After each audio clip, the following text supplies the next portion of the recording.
It was past midnight on August 31st, 1888, when Polly Nichols left a rooming house in the East End district of London known as Whitechapel. For her, walking these streets at this hour was part of doing business, as it was for many women in this bleak, impoverished part of the city. But this time, Polly's business would turn deadly.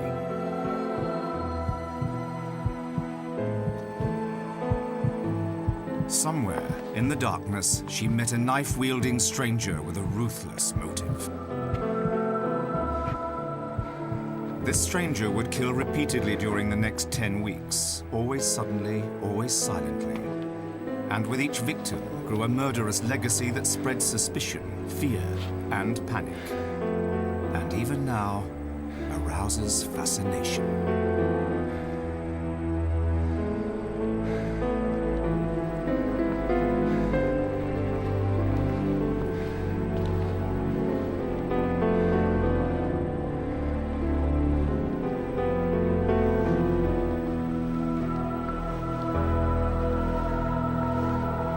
Over a century later, the crimes remain unsolved and the stranger's identity unknown, except by a name that's become synonymous with evil.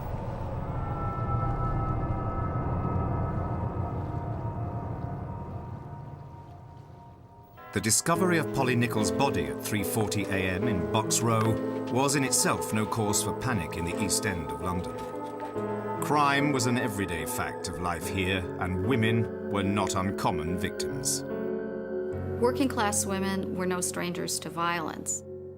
The East End was a rough place.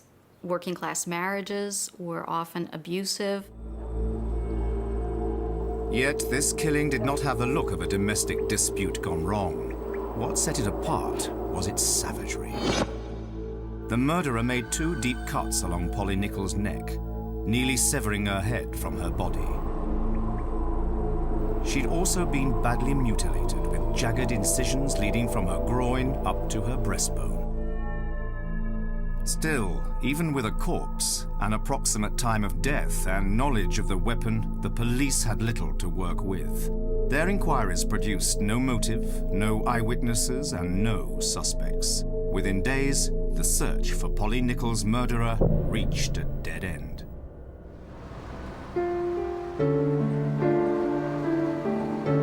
But today, many are still hot on the killer's trail.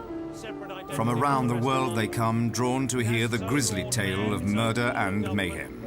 And as far as this story is concerned, its own police force. It's called the Ripper Walk, one of many attractions that, along with books, articles, films, and internet websites, support a multi-million-dollar industry born of a killer's brutality. Violence was very much a part of these women's lives. And in the months preceding the Jack the Ripper murders, 2 prostitutes had already been brutally murdered. In 1888, the idea of touring Whitechapel on foot would have struck most Victorians as sheer folly. A dismal, densely populated slum, it was home to the outcasts of society who eked out a meager living not far from the hallowed halls of government. The East End was London's poor quarter, and it was also the area identified with poverty and social problems. Life was hard. Life had, if it had pleasures, they were very immediate, they were momentary. The presence of such squalor in the celebrated capital of the British Empire deeply troubled Victorian author Thomas Henry Huxley.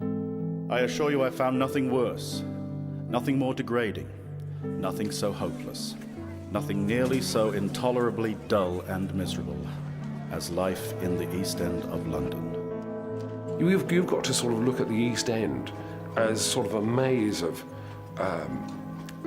houses, tiny streets, people living 7, 8, 9 in a room, overcrowded tenements, living above cesspits.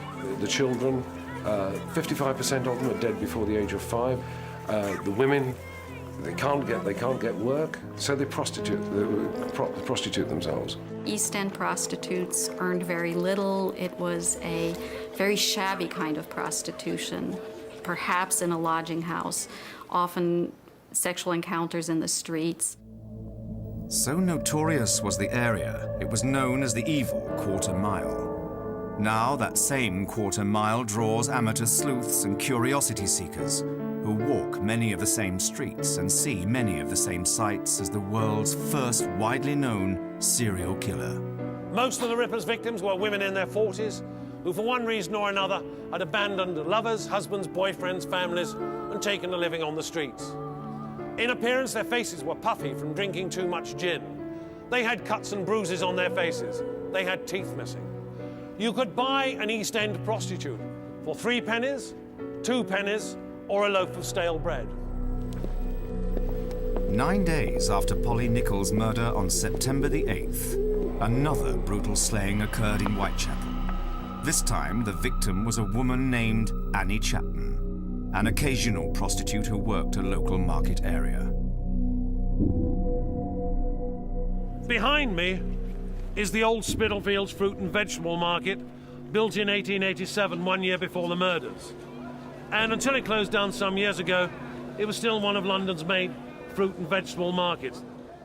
So she went to the market on the 8th of September looking for a customer and was seen talking to a man who's described as a sort of foreign appearance, about in his 30s, wearing a deerstalker hat. They're seen talking outside number 29 Hanbury Street. The man is heard to ask, "Will you?" And Annie Chapman reply, "Yes."